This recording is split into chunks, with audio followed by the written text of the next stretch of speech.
الحمدللہ اللہ کے فضل و کرم سے زندگی پہلی بار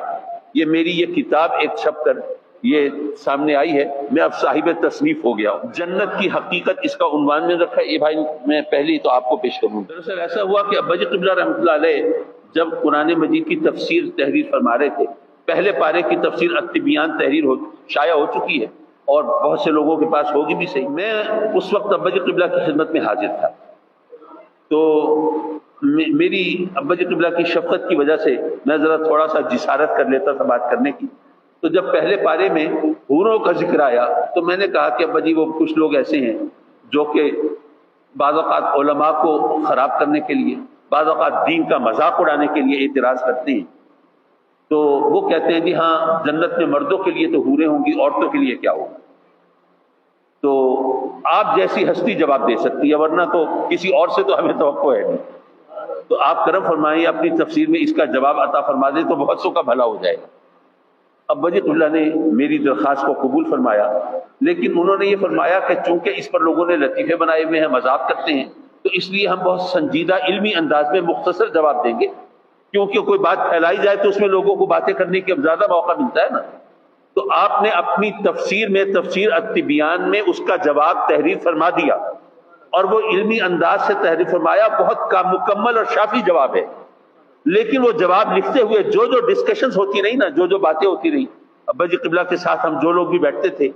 تو وہ جو کچھ بھی ہوا وہ کچھ میرے ذہن میں تھا۔ میں نے کہا اگر وہ میں سب کچھ لکھ لوں اور وہ لے آؤں تو شاید عوام کے لیے بات سمجھنے میں زیادہ آسانی ہو۔ تو اس کا اصل تحریک تو مجھے وہاں سے ملی تھی، اور میں نے وہ اس وقت جو بھی میرے ذہن میں باتیں رہ گئی وہ میں نے قلم بند کر دی۔ اور اس کے علاوہ میری تقریر میں بسا اوقات کچھ ایسے نقطے آ جاتے ہیں جو کتابوں میں نہیں پڑھے ہوئے ہوتے، تو میں نے کہا کہ یہ بھی اگر تحریر کے ضابطے میں آ جائیں تو اچھا ہے۔ تو چند ایک اور آرٹیکل جو ہیں وہ بھی اس میں ہیں، تو یہ الحمدللہ کتاب شائع ہو گئی، اگرچہ جس انداز سے میں چاہتا تھا شاید اتنے خوبصورتی کے ساتھ یہ شائع نہ ہوئی ہو، کیونکہ میں چاہتا تھا کسی طرح عرس مبارک کے موقع پہ ضرور آ جائے، لیکن الحمدللہ یہ خدا نخواستہ اس میں کوئی ایسی کبھی کوتاہی نہیں ہے، لیکن میری اپنی خواہش سے ذرا نیچے ہوگی۔ اب وہ آج کل جو کاغذ کی قیمت ہو گئی ہے اور روز چڑھ رہی ہے، تو مجھے وہ چھاپنے والے ضیاء القرآن والوں سے میں نے کہا کہ بھائی یہ آپ چھاپ دیں، ورنہ میں چھاپوا تو لوں گا لیکن وہ جو عوام تک پہنچانے کا مسئلہ ہوتا ہے وہ مشکل ہو جائے گا۔ تو انہوں نے کہا کہ اچھا ٹھیک ہے، لیکن یہ کہ اس کی جو قیمت ہے اگر ہم اس کے اوپر لکھیں گے تو وہ ہو سکتا ہے آج جو قیمت لکھ رہے ہیں کل اس سے وہ دگنی ہو جائے، پھر کیا ہوگا؟ تو انہوں نے اپنے طور پر جو بھی اس کی قیمت مقرر کی، تو میں نے ان سے کہا کہ جی میں تو آپ سے رعایتی نرخوں پہ لوں گا، تو اس لیے انہوں نے اس کی اصل قیمت جو مقرر کی وہ تو 850 روپے ہے، لیکن میں نے یہ طے کیا کہ مجھ سے